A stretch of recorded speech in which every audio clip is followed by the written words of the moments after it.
ओम शांति। बाबा good morning. आज बाबा के 14 दिसंबर 2022 के महावाक्य हैं। बाबा ने सार में कहा, मीठे बच्चे, तुम्हें ज्ञान का तीसरा नेत्र मिला है।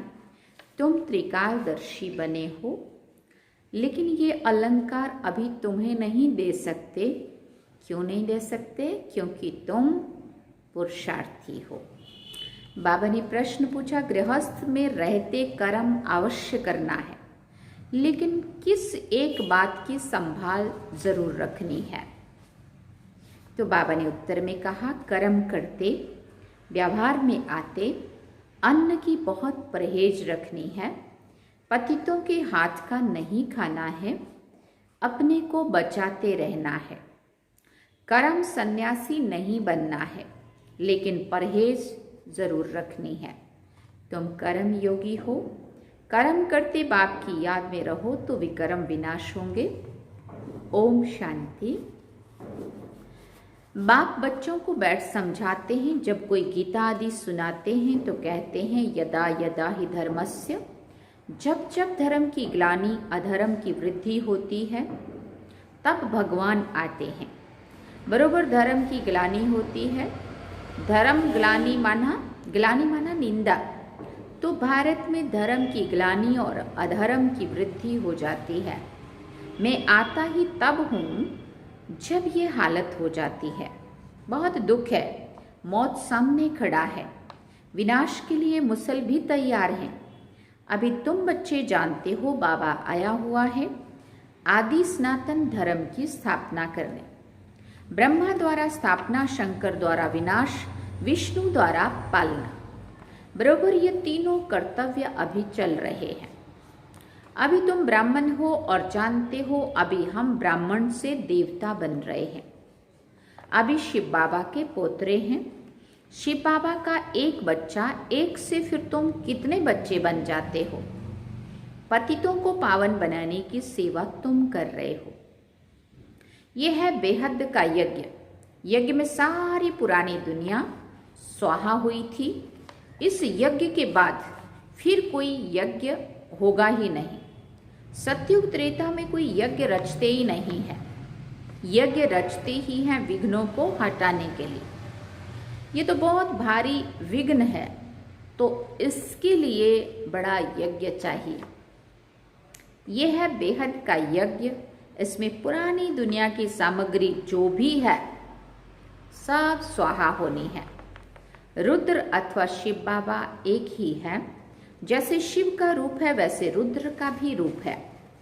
श्री कृष्ण तो साकारी है। इसका सच्चा सच्चा नाम ही है शिव ज्ञान यज्ञ।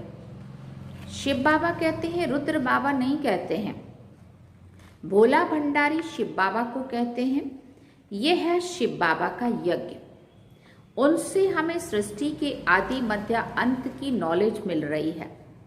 तुम जानते हो हमको ज्ञान का तीसरा नेत्र मिला है। देवताओं को तीसरा नेत्र दिखाते हैं ना, परंतु यह है ज्ञान का तीसरा नेत्र जो तुम ब्राह्मणों को मिलता है, जिससे तुम देवता बनते हो।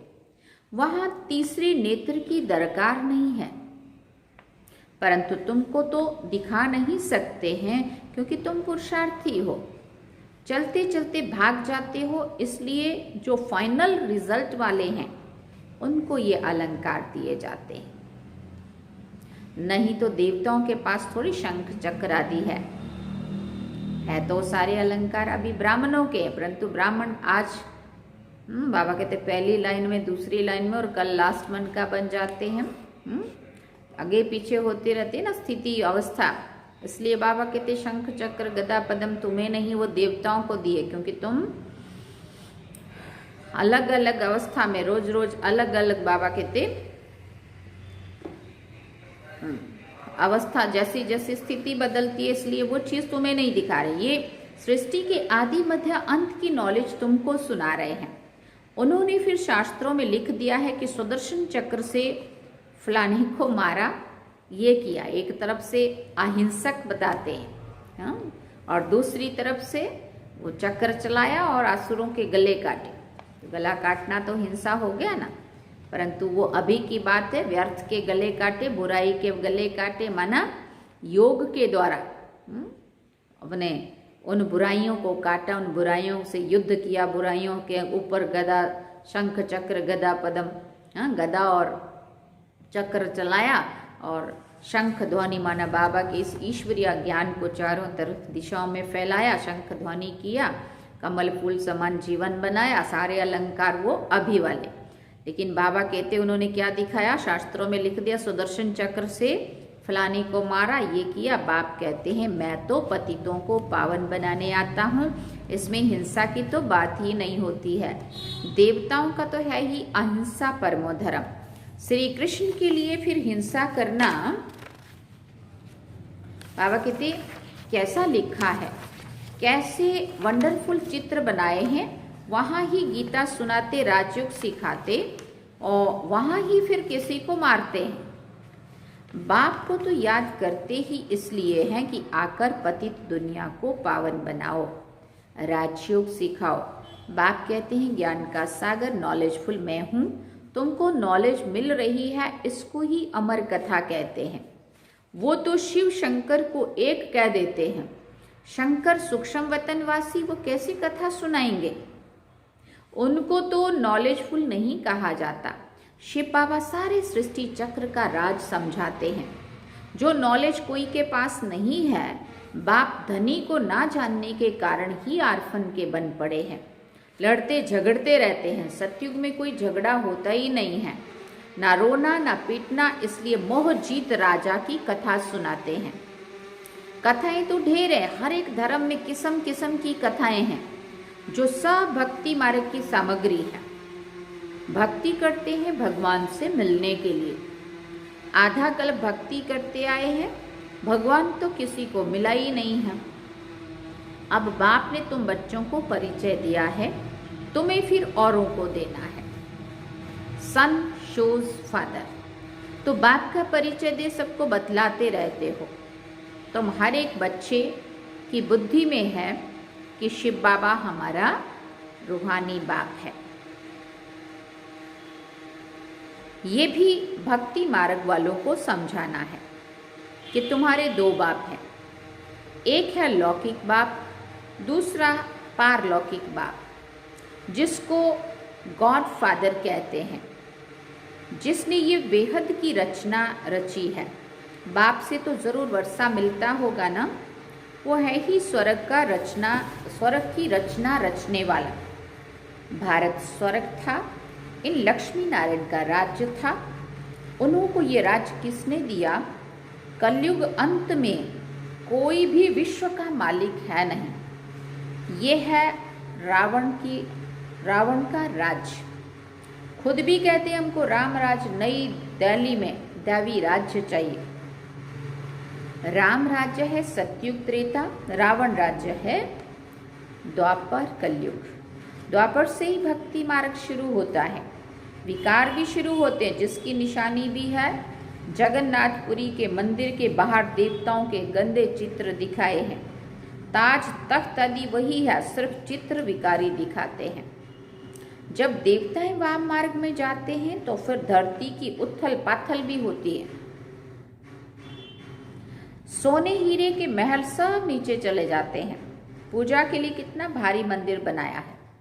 भक्ति मार्ग में आप पे ही पूज, आप पे ही पुजारी। बाप कहते हैं मैं तो पुजारी नहीं बनता हूँ, अगर मैं बनूं तो फिर पूज्य कौन बनाएगा? मैं ना पतित बनता हूँ ना बनाता हूँ। पतित तुमको रावण बनाते हैं, जिसको जलाते आते हैं। इस समय पाप आत्माओं की दुनिया है, गाते भी हैं पतित पावन आओ, फिर कह देते पतित पावन सीताराम। झट त्रेता वाले राम की याद आ जाती है। अब वो तो पतित पावन नहीं है। बाप ये सब बातें समझाते हैं, तुम सब सीताएं हो, द्रौपदियां हो, एक की बात नहीं है। द्रौपदी को 5 पति दिखाते हैं। बाबा ने कहा ऐसी बात नहीं है। भारत ही प्राचीन पवित्र खंड था, क्योंकि पतित पावन परमपिता परमात्मा का बर्थ प्लेस है। उसने यहाँ आकर पतित नरकवासियों का उद्धार किया है। सब धर्म वाले गॉडफादर को याद करते हैं क्योंकि सब तमो प्रधान हैं। इब्राहिम, बौद्ध आदि सब इस समय हाजिर हैं। पहला नंबर ब्रह्मा भी पतित दुनिया में है, तो और कोई वापस कैसे जा सकता है। सभी इस समय कब्र दाखिल हैं। बाप आकर सबको गति सदगति देते हैं। सतयुग में भारत पवित्र था। देवताओं के आगे गाते भी हैं। क्या गाते हैं? आप सर्वगुण संपन्न सर्वगुण संपन्न संपूर्ण निर्विकारी मर्यादा पुरुषोत्तम अहिंसा परमो धर्म, जो भी देवताओं की महिमा है। और फिर अपने को क्या कहते हैं? हम पतित हैं, विकारी हैं।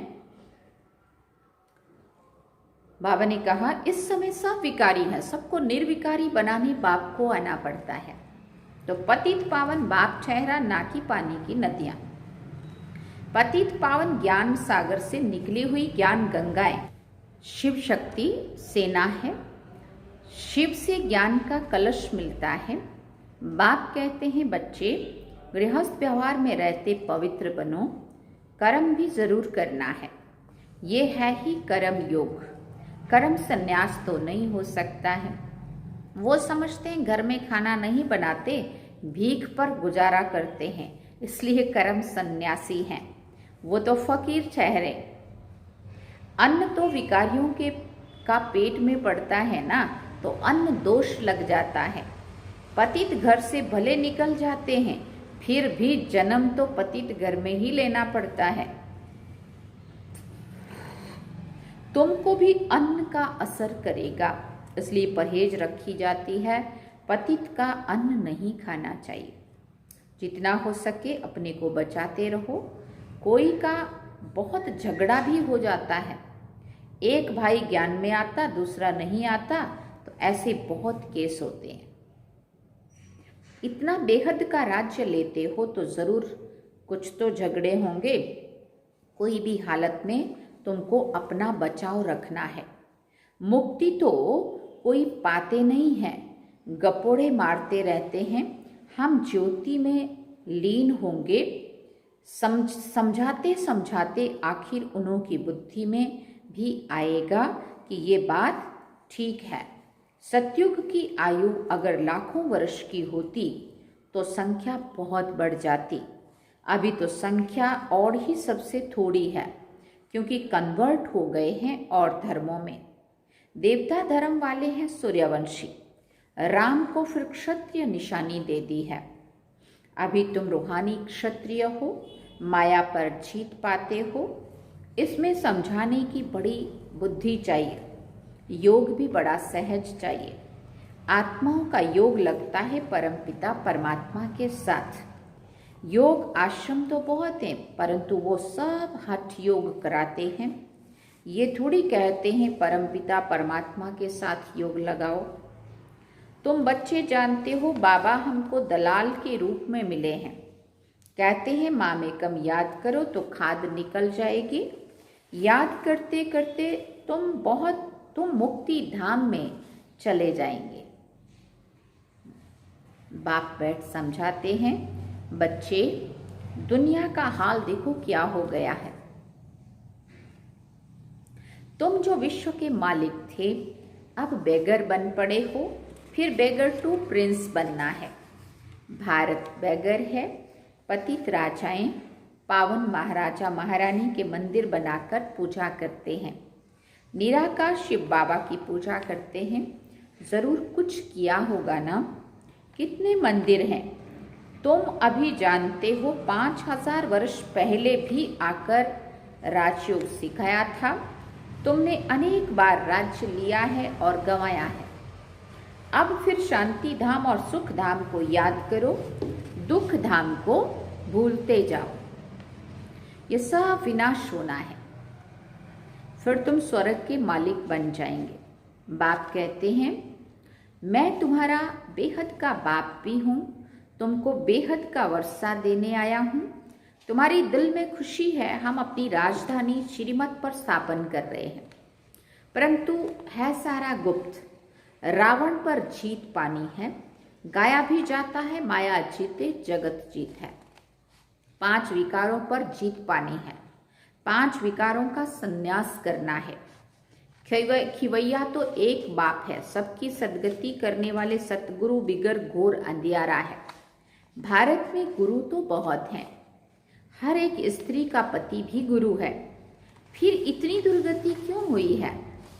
कह देते हैं सब ईश्वर के रूप हैं, फिर योग किससे लगाएं? अगर सारे ईश्वर के रूप हैं तो फिर योग किससे लगाएं? फिर तो भक्ति ही बंद हो जाए। फिर हे भगवान कहकर किसको बुलाते हैं? किसकी साधना करते हैं?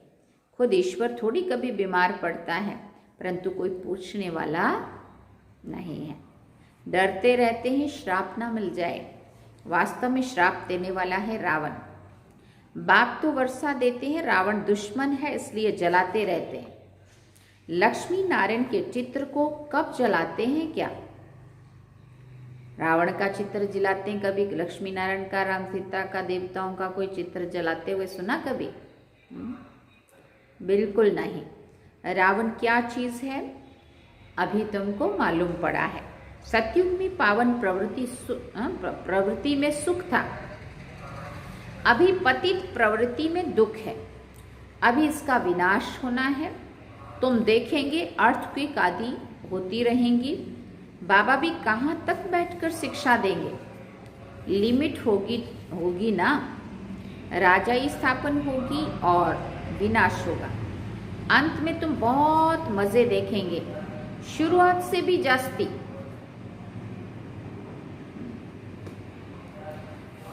वो तो पाकिस्तान था, अभी तो विनाश का समय है। तुमको बाबा बहुत कुछ दिखाएंगे। फिर जो अच्छी रीति नहीं पड़े हुए होंगे वो अंदर फटकते रहेंगे। क्या कर सकते हैं? अभी जितना पुरुषार्थ करना है कर लो। बाल बच्चों को तो संभालना ही है, कायर नहीं बनना है। कदम कदम श्रीमत पर चलना है, बाप को याद करते रहना है। बस इसमें ही मेहनत है। पापों का बोझा सिर से कैसे उतरे, उसके लिए सहज योग। ये है ज्ञान बल, योग बल से, जिससे माया पर विजय पाकर विश्व के मालिक बनते हो। अच्छा, मीठे मीठे सिकिल दे बच्चों प्रति माता पिता बाप दादा का याद प्यार और गुड मॉर्निंग। रूहानी बाप की रूहानी बच्चों को नमस्ते। हम रूहानी बच्चों की रूहानी माता पिता बाप दादा को दिलवा चांद सिकवा प्रेम से याद प्यार, गुड मॉर्निंग, नमस्ते, थैंक यू बाबा, शुक्रिया बाबा। धारणा के लिए मुख्य सार है। पहला पॉइंट, श्रीमत पर ज्ञान और योग बल से माया पर विजय पानी है। विनाश के पहले अपने विकर्मों को विनाश करना है। दूसरा पॉइंट, बेहद का राज्य लेने के लिए हर बात में अपना बचाव करते रहना है। अन्न दोष से बहुत संभाल करनी है। वरदान है, संगम युग के महत्व को जान, स्नेह की अनुभूतियों से समाने वाले संपूर्ण ज्ञानी योगी भव। संगम युग परमात्म स्नेह का युग है। इस युग के महत्व को जानकर स्नेह की अनुभूतियों में समा जाओ। स्नेह का सागर, स्नेह के हीरे मोतियों की थालियां भरकर दे रहे हैं, तो अपने को सदा भरपूर करो। थोड़े से अनुभव में खुश नहीं हो जाओ, संपन्न बनो। ये परमात्म प्यार के हीरे मोती अनमोल हैं। इससे सदा सजे सजाए रहो, क्योंकि यह स्नेह ही योग है और स्नेह में समाना ही संपूर्ण ज्ञान है। ऐसे रूहानी स्नेह का सदा अनुभव करने वाले ही संपूर्ण ज्ञानी योगी हैं। स्लोगन में बाबा ने कहा, जो व्यर्थ की फीलिंग से परे रहता है वही मायाचीत बनता है। जो व्यर्थ की फीलिंग से परे रहता है वही मायाजीत बनता है। अच्छा, ओम शांति।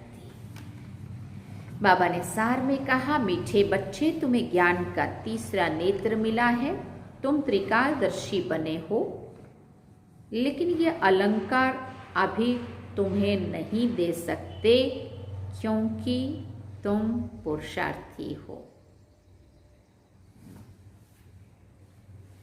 ये थे आज के बाबा के महावाक्य। ओम शांति। अब हम बाबा को याद करेंगे। चलिए।